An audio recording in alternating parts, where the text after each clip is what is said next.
welcome back to Full-Time Wife Life, or welcome to Full-Time Wife Life if you've come over from Stars of Jewels channel. I am glad to have you here. Thanks for stopping by.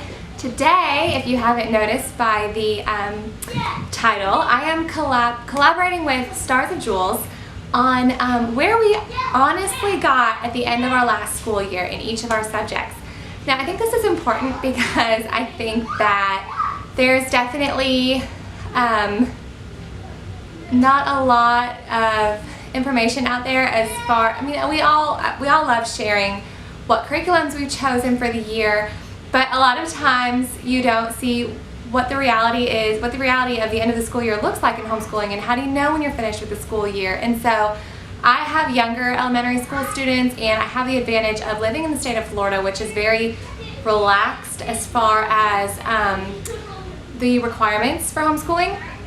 So the state of Florida requires progress. It does not require a certain number of hours. There's no grade level requirements, no number of days. So it's very relaxed. So, but for the most part, everybody I know, that doesn't hinder them. It doesn't kind of stunt their growth with homeschooling. Almost everybody that I know in the state of Florida that homeschools is motivated regardless of the relaxed homeschooling laws here. So anyway, so Stars of Jewels and I are going to show you each and every subject, where we got what we would have changed if we could go back and change our school year, or based on, oops, sorry, that was my washing machine. Based on this school year, what we hope to, what we've learned and what we hope to implement in our next school year. So I'm going to link her channel below and her social media accounts, as well as my social media accounts in the description box below, Instagram, Facebook, all that, if you want to follow us on our homeschooling journey anywhere else other than YouTube. So I am going to get started. Okay, so I'm going to start with my young pre-K / kindergarten age child. Now, we start all of our kids at 4 years old with math and reading, and just go at a very slow pace with wherever they're at.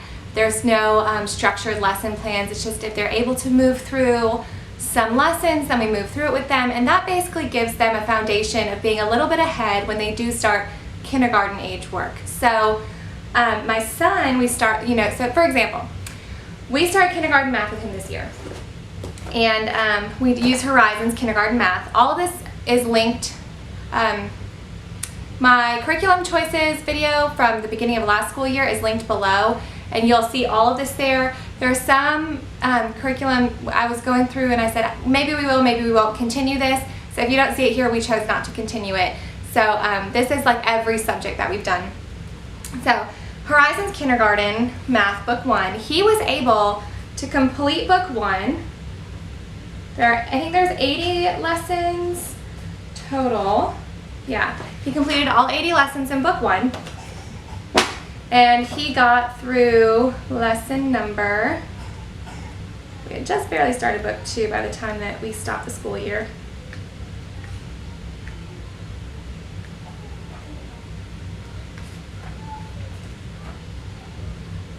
Okay, so we got to lesson 84. So the upcoming school year, he will be starting kindergarten, but he'll already be a solid way through kindergarten math. So that is helpful because when you'll see with my daughter, she's ahead for her grade level in math, but she's starting to slow down. We're starting to hit things where we can work through at a slow pace now, and she can understand some concepts before we move on, because we're not on a regimented, math schedule. So that is helpful for me. If they're 4 and you believe that your child is capable at 4, there's no reason why you can't start them and get them ahead. And it's really helpful. Most of the time, if they have an older sibling, they want to be doing schoolwork already, and so I find it really valuable to start, when they're ready. And what was I going to say about this? Oh yeah, so he'll finish kindergarten math probably around Christmas time, and then we'll move on to first grade math, and eventually it will slow down. Now, math is the only subject that I don't force a grade level or force completing basically during the school year, because until they get to where their grade level evens out with the grade level of math that they're doing. That's the only time that I would ever start pushing lessons. But because they both started ahead, they're still ahead, but eventually they might slow down and get to grade level, which is when we'll start doing one lesson per day, you know. So that's where he got with his math. With his reading, we got to, so he is a really good reader. He just doesn't know it. And so the frustrating thing for me was seeing him approach it with a little bit of fear. So we actually stopped his reading lessons around lesson 15 because, okay, it was lesson 16, consonant team TH. We stopped there because he was reading really well, and he still is. He is able to read things, and like we're out in a restaurant, he's reading things on the wall. He just, when we would sit down to do a reading lesson, I don't know if it was the fear of the one-on-one instruction because he is young. I'm not exactly sure what it is, but he kept saying, I can't read, and I absolutely do not. If there's any subject that I want my kids to feel confident in, it's reading. I want them to be lifelong readers and to love reading, and so we stopped all about reading and we just read books. And so this coming year he'll probably restart at the beginning. I don't think I'm going to pick up at chapter 16 because we stopped before Christmas. So at this point he's probably forgotten some of the rules of why certain letters say certain sounds, and so we'll probably start at the beginning. But so he did get, you know, a good ways through. There's 50 lessons, but I just want it to be more exciting or confident. There's 49 lessons. Yeah. I want to be more confident before we start working through like a structured reading program. So those were his individual subjects. Now my daughter's individual subjects, I sound really relaxed in the way I'm saying, oh, we didn't finish this and we didn't finish that, but I'm just going to go right into it. We didn't finish her sequential spelling. I didn't like it. I thought I loved it until we got a little ways in, and the basis of this is you correct after each and every word, and so her personality, that was just too much. I was just on her too much about it. And so, for example, you read like 39th day or 38th day, pets, she would write pets, and then frets, and she'd write frets, and if she got it wrong, I'd have to correct her instantly before we moved on to the next word. And I see how that's valuable because they don't learn things by doing it the wrong way too many times, but for her personality that just didn't work. So what we did, we kind of used the Charlotte Mason method of just narration and dictation, and I'd write things down and she's just watching me write things down. And when she's just now getting to the age where she's writing letters on her own, or she like writes instructions out. She likes to make checklists for her day, and so when she does that, like for example, our summer bucket list is right next to me, and her writing collect shells is CALECT, shells is SHELS. And so after she wrote that, we kind of talked about, oh, well, this is how we write it. And so she knows, you know, that she's not writing it all correctly, but just the fact that she's willingly writing something, even if it's just phonetically or just incorrectly completely, I'm just thankful that she's at a point where she's confident to write in the first place. So then as she gets a little older, we'll start correcting that and maybe do more of a spelling curriculum. But she's taken a while to get to the point of just wanting to write in the first place because she is very much like me and wants to do everything right the first time. So that curriculum didn't work out for us because it was just so nitpicky, it felt like. So she was doing Math 3 for teaching textbooks. This was her first grade year. So like I said, I started her at 4. She actually flew through the kindergarten year when she was 4. Did the first grade horizons when she was, the year she turned 5, turning more than halfway through here. It's on the computer, so I'm trying to go back through the teacher's manual and see what I recognize.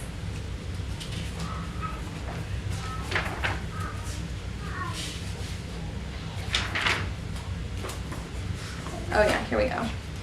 So we just got to lesson 59, which is multiplying by 2, and there are 118 lessons. So I guess we got exactly halfway, didn't we? Yeah, we did. Okay, that's pretty good. So again, she'll just roll, math is just always on a rolling schedule. There's no beginning or end for us. So as soon as she finishes this, we'll move into Math 4, and I guess that will be somewhere right around Christmas or maybe a little after, I'm not sure. Where we'll get with that. But she's still, you know, a year or two ahead of schedule in math, so I'm not fretting over that. As long as she's going, we're doing at least, you know, 3 to 4 lessons a week, and then on the day she's not doing a lesson, we're just reviewing her lessons. So we're doing math every day, just not maybe a new concept every day. And she did finish All About Reading 2 this year. So we finished that one completely. Now, group subjects. These are my favorite ones to do. I just love getting to teach them together. So our one fail was this, the President's Book. We are going to try again this year. I didn't really have a plan when we started the school year on doing this, so we got 4 presidents in. That's not very many.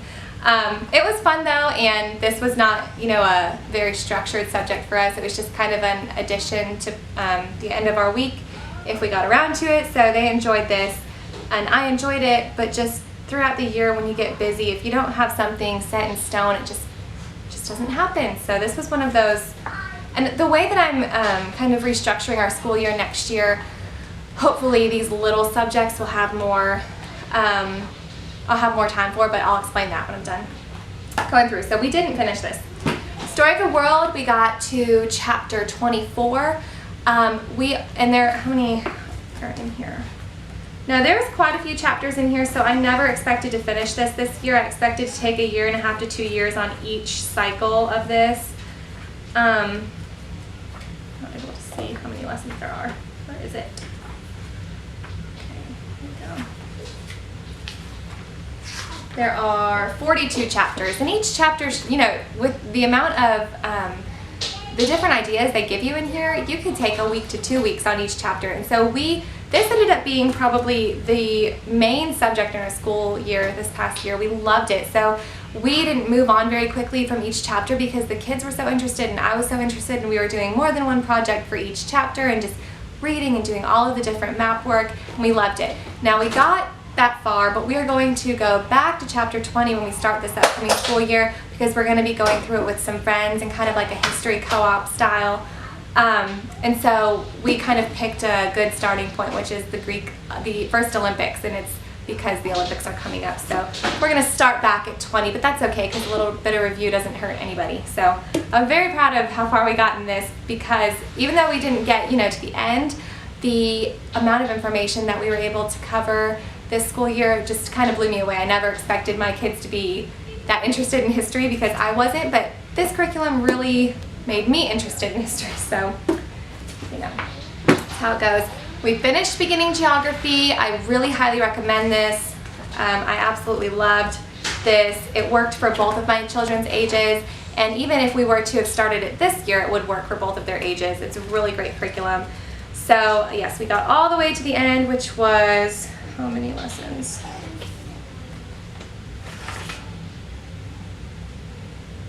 Well, they're by worksheets, so there were 97 worksheets. So this was great.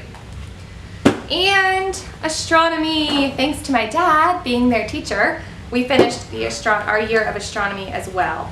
So they got all the way through to the very end. We also went on a field trip at the end of the year to Kennedy Space Center, and I did vlog a little bit, so that will probably be the next video that I post this week, is our vlog from that. So they got, I just realized that it's raining outside, and I was like sitting in a dark room, and so I don't even know if you'll be able to see me half that last video. But anyway, yeah, so they got all the way through chapter 13 of Exploring Creation with Astronomy, which is Apology as Astronomy curriculum. My dad was their astronomy teacher this year, and he's also going to be their science teacher next year. He's really into all this, and so it was just a huge relief for me to not, I mean, I did read them the chapters, but then he did all the projects and lessons. So there were 14 chapters. The last chapter was space travel, and since we live in the state of Florida and we have the Kennedy Space Center, I figured it was it would be much more exciting for them to learn about space travel from the actual astronauts themselves and to go see the launching pads and all that. So we went to Kennedy Space Center, and like I said, that will be the next vlog that I put up. I actually kind of forgot that I had that. So they did. They got to go out and see the launching pads. They got to talk to an astronaut. We got our picture with an astronaut. And so that was more of a living way of teaching them space travel than reading it in the book. So we did, by my standard, finish this curriculum. So yeah, we got all the way through chapter 13. I'm trying to see if I have anything left, because what I will do also, yeah, here's just the coloring page from chapter 13, but is I will probably in the next week or so finish our portfolio, and I'll show you what our state of Florida portfolio looks like that we turn into the state as well at the end of the school year. So what I will talk about now is what I learned from this school year that I will maybe change next year. Now I would say that by my standard, this is our most successful school year. Not because we finished every subject, but because we were home more, and so we really got, our at-home learning was really at-home learning, and it wasn't like at-home rushing. Like we weren't, in years past we've been involved in too much, so then when we are at home, I'm like, we have to do this math lesson, we have to do this reading lesson, and my kids are so young that there's no point in forcing that on them already, and so we scaled back, and this year we were at home and we were learning, and I knew more of where their struggles were this year than I have in years past. I was able to walk through some learning difficulties to kind of see, what curriculums were and were not working, and there was less of this. And that's so important to establish the foundation of your homeschooling as being a joyful experience and not tense, because honestly, if I start my kids this young at having tension in our house, then they're not going to want to homeschool when they're older. And I know that by the time that they reach that middle school age, they're already not going to want to be home, listening to me 24/7. So I may as well try to lay out the best foundation as I can now. So this year, like I said, was so far our most successful year in my eyes as a mom. And so going into next year, I'm going to carry through with a lot of the things that I implemented this year in our school. But next year, the only thing that I would really like to change is that, like I said, those little subjects like the President's Study or memory work or Bible memory work or all those little things that just kind of get lost, art maybe, music, all those things that get lost in the mess, and you're trying to do so much that for me, those are just the subjects that I'm like, if it's only going to take 10 minutes, I'm not even going to pull out a curriculum, because it just seems to be too many books and too much going on in the day. And so my fallback is to just focus on those core subjects. Well, I do have a very artistic child, possibly 2 children. I don't know about my 3rd yet, but I know that they both are very artistic, and so I would really like to pull in some more of those, the beautiful things. And my friend Jennifer, actually, I think she calls them, she starts her school day off with what is true and what is beautiful, which is like Bible verses and hymns and artwork. And so all of those little bits of subjects that get lost in the mix, those I'm going to kind of compile into our morning time, hopefully, and that will be, I do want them to memorize the presidents, and I do want them to memorize the books of the Bible in order. All of those little things, if I compile a notebook or a morning time for those things, then I think I'll be less discouraged by the middle of the school year and be more encouraged to continue those things versus getting rid of the clutter and focusing on the core subjects. So that is what I plan to change next year based on this year. But other than that, I really liked this school year as a whole. So that being said, I guess I'll show you guys what our portfolio looks like next week. And that will be the last video from the 2015-2016 school year, because in just a couple weeks I'm going to start showing you our curriculum choices for next year. And I'm really excited to do that, because the fresh year is always, it's like a homeschool mom's Christmas. Just getting excited for the beginning of the school year and all of that. So I hope that this encouraged some of you who weren't sure what the end of the school year should look like, or if you felt behind. Don't worry, because I just showed you about 5 subjects we technically didn't finish, but that didn't mean we had an unsuccessful school year. So please go check out Stars of Julah's channel. Like I said, I've linked her video below, and I don't know, I haven't talked to her to see if they've technically finished everything, so she might just make me look like the most relaxed, you know, lazy homeschool mom in the world. Who knows? But yeah, check out her channel, see where they got in their subjects, a whole different family, a different perspective. It's always good to get more than one perspective. And yeah, go ahead and comment below and let me know where you guys got in your school year. Anyway, I hope this helps, and I hope you check out her channel. Thanks for watching. Bye.